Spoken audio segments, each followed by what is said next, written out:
வணக்கம். கதை தொடக்கத்தில் 982 வருஷங்களுக்கு முன்னோக்கி பயணம் செய்யணும்னு ஆசிரியர் எல்லாரையும் அழைக்கிறாரு. தொண்டை நாட்டுக்கும் சோழ நாட்டுக்கும் நடுவில் திருமுனைப்பாடின்னு ஒரு நாடு. திருமுனைப்பாடிக்கு தெற்கு பக்கம், தில்லை சிற்றம்பலத்துக்கு மேற்கு பக்கம் அலைக்கடல் மாதிரி ஒரு ஏரி இருக்குது. வீர நாராயண ஏரிங்கிறது அதன் பெயர்.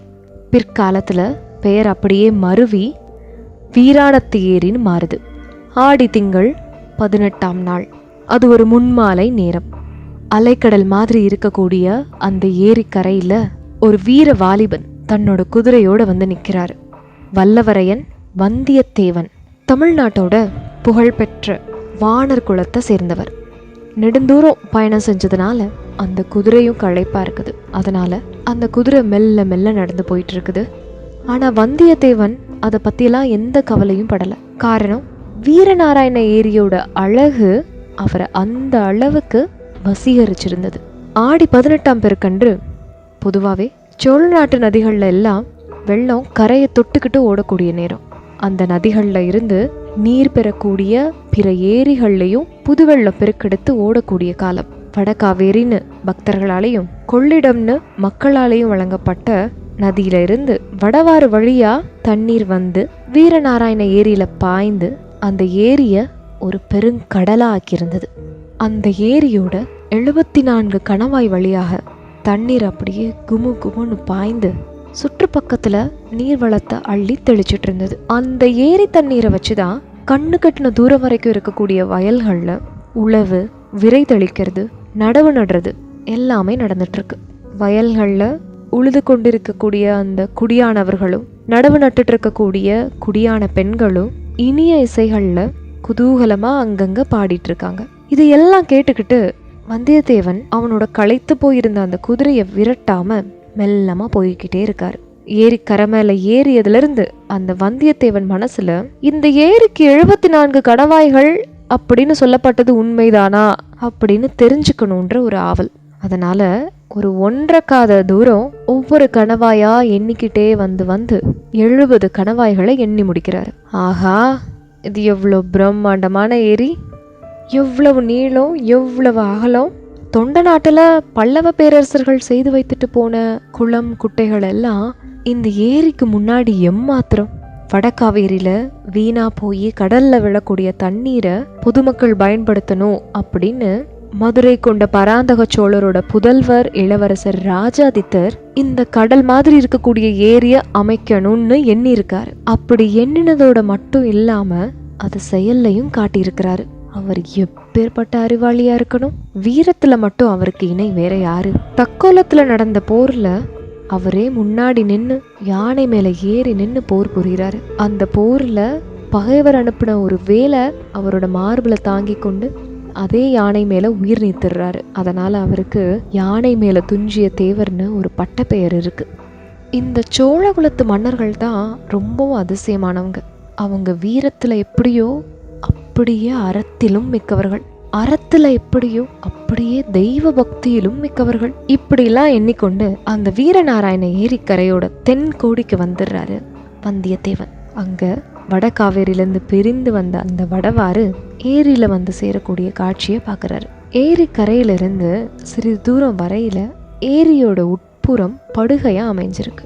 வெள்ளம் வந்து கரையில மோதும் போது கரைக்கு சேதம் இல்லாம இருக்கணுன்றதுக்காக கருவேல மரங்களையும் விழா மரங்களையும் நட்டு வச்சிருக்காங்க. கரையோரமா நாணல் அடர்த்தியா வளர்ந்துருக்கு. தென்மேற்கு திசையிலிருந்து அந்த இருபுறமும் இருக்கக்கூடிய மர வரிசையோட வடவாற்றோட புதுவெள்ளம் வந்து வீரநாராயண ஏரியில கலக்கக்கூடிய காட்சி தூரத்துல இருந்து பார்க்கும்போது அழகிய வர்ண கோலம் போல இருக்குதுன்னு ஆசிரியர் வர்ணிக்கிறாரு. அந்த மனோகரமான தோற்றத்தோட இனிமையும் குதூகலத்தையும் அதிகப்படுத்துறதுக்கு இன்னும் சில காட்சிகளை வந்தியத்தேவன் அங்க பார்க்கறான். அன்னைக்கு ஆடி 18ஆம் பெருக்கு திருநாள். பக்கத்து கிராமங்கள்ல இருந்து தென்னங்குருத்துகளால் அப்படியே சப்பரங்கள் கட்டி இழுத்துட்டு வந்து கும்பல் கும்பலாக மக்கள் வடவாற்றங்கரைக்கு வராங்க. ஆண்களும் பெண்களும் குழந்தைகளும் புதிய ஆடைகள் அணிந்து விதவிதமாக அலங்காரங்கள் செஞ்சுட்டு வந்திருக்காங்க. பெண்களோட கூந்தல்களில் தாழம்பூ, செவ்வந்திப்பூ, மல்லிகை, முல்லை, இருவாட்சி, செண்பகம் இந்த மாதிரி விதவிதமான மலர்களால் அலங்காரம் பண்ணியிருக்காங்க. கூட்டாஞ்சோறு, சித்ரானம் எடுத்துட்டு பல பேர் குடும்பமாக வந்திருக்காங்க. சிலர் ஏரிக்கரையில் தண்ணி ஓரமாக நின்றுக்கிட்டு சித்ரானோ போன்றவற்றை கமுகு மட்டையில் போட்டுட்டு சாப்பிட்றாங்க. சில தைரியசாலிகள் கொஞ்ச தூரம் அப்படியே தண்ணீரில் நடந்து போய் வடவாற்றங்கரையை அடைந்து அங்கே நின்னபடி சாப்பிட்றாங்க.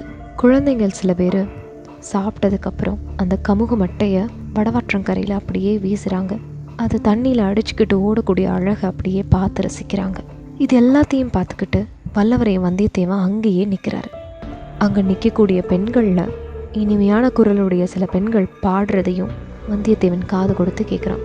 ஓடப்பாட்டு, வெள்ளப்பாட்டு, கும்மி, சிந்து இதெல்லாம் பாடுறாங்க. வடவாறு பொங்கி வருது, வந்து பாருங்கள் பள்ளியரே, வெள்ளாறு விரைந்து வருது, வேடிக்கை பாருங்கள் தோழியரே, காவேரி புரண்டு வருது, காண வாருங்கள் பாங்கியரே. இந்த மாதிரி பாட்டுக்கள் எல்லாம் வந்தியத்தேவன் காதில் இன்ப வெள்ளமாக வந்து விழுது. சோழகுல மன்னர்களோட வீர புகழை கூறக்கூடிய பாடல்களை சில பெண்கள் பாடுறாங்க.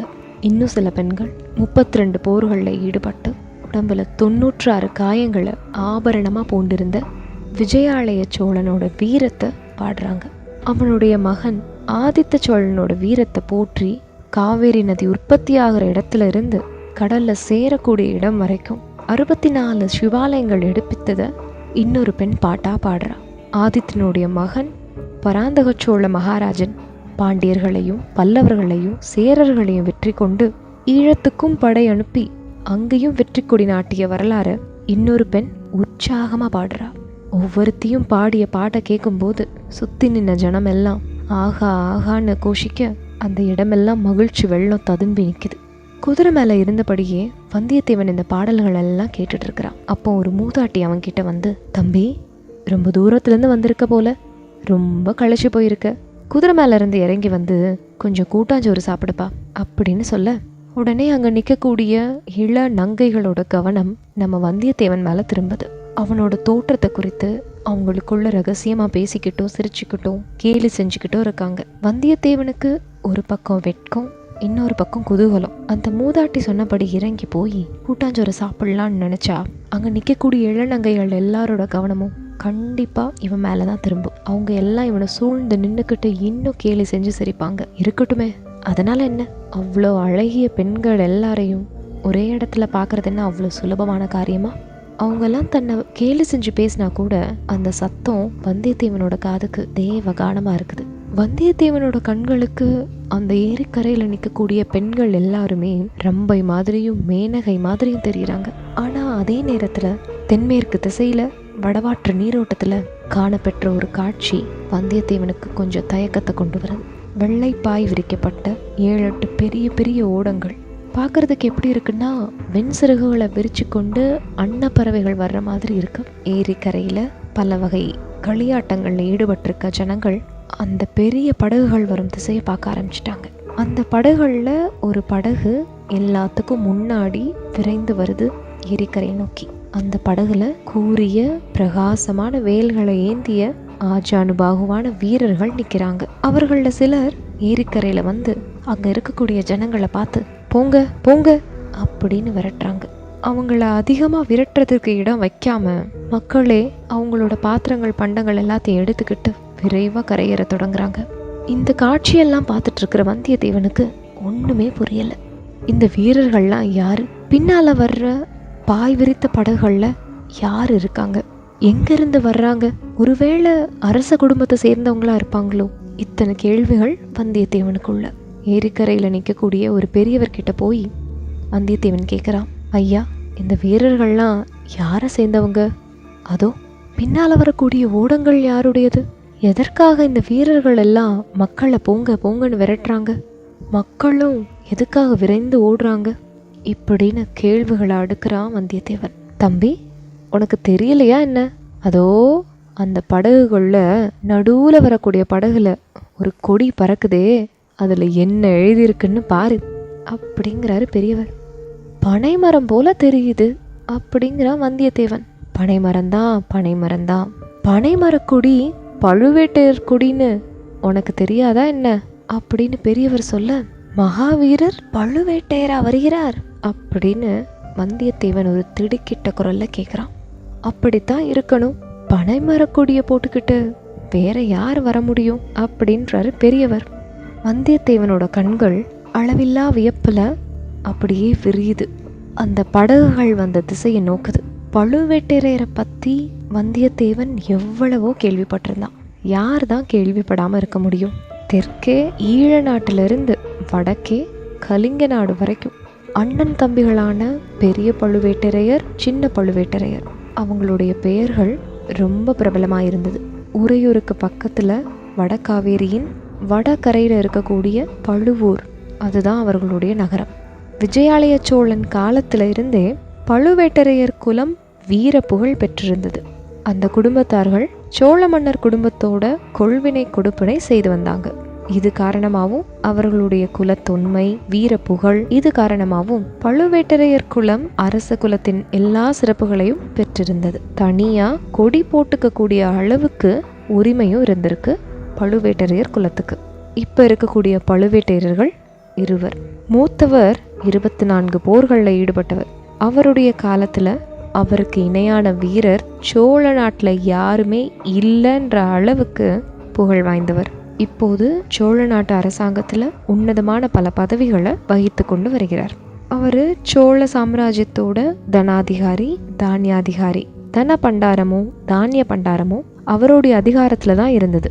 அரசியலில் தேவைக்கு தகுந்தபடி இறை விதித்து வசூலிக்கும் அதிகாரமும் அவர்கிட்ட தான் இருந்தது. எந்த சிற்றரசரையும், கோட்டை தலைவரையும், பெரிய குடுத்தனக்காரர்களையும் இந்த வருஷம் இவ்வளவு இறை தரணும் அப்படின்னு கட்டளையிட்டு அதை வசூலிக்கக்கூடிய உரிமையும் அவருக்கு தான் இருந்தது.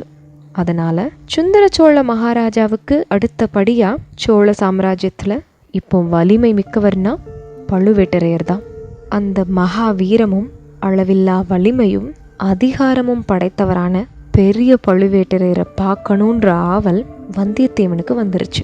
அதே நேரம் காஞ்சி நகரத்துல பொன் மாளிகையில இளவரசர் ஆதித்த கரிகாலர் வந்தியத்தேவன் கிட்ட அந்தரங்கமா அழுத்தி சொன்ன ஒரு செய்தி அவன் நினைவுக்கு வருது.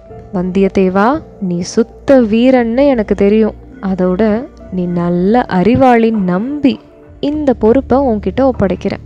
நான் கொடுத்த 2 ஓலையில ஒரு ஓலை என் தந்தை மகாராஜா கிட்ட போகணும், இன்னொரு ஓலை என்னோட சகோதரி இளைய பிராட்டி கிட்ட நீ ஒப்படைக்கணும்.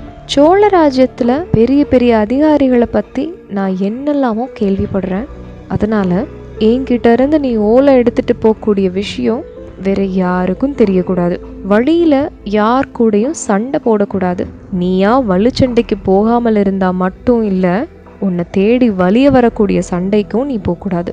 உன் வீரத்தை பத்தி எனக்கு நல்லாவே தெரியும். உன்னை தேடி வலிய யாராவது வம்புளுக்கு வந்தாலும் அதை விட்டு நீ விலகி நிற்கிறதுல நம்மளோட வீரத்துக்கு எந்த கௌரவ குறைவும் இல்லைன்னு மனசுல நிறுத்திக்கும்.